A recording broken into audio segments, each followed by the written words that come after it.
You ask Tiger to solve. This deals with linear equations with one unknown.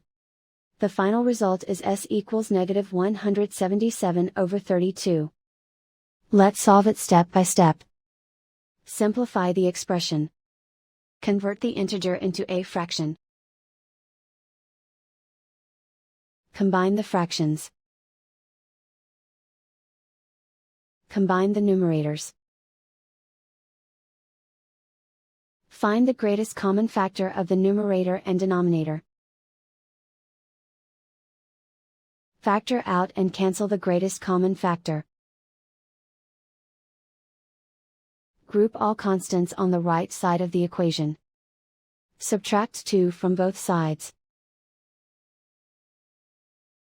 Group like terms. Simplify the arithmetic.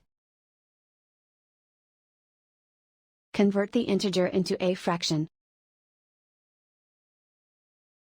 Combine the fractions. Combine the numerators. Isolate the s.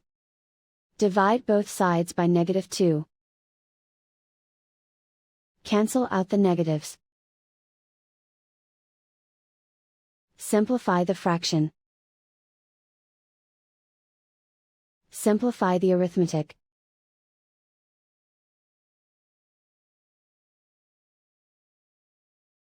And so the final result is s equals negative 177/32.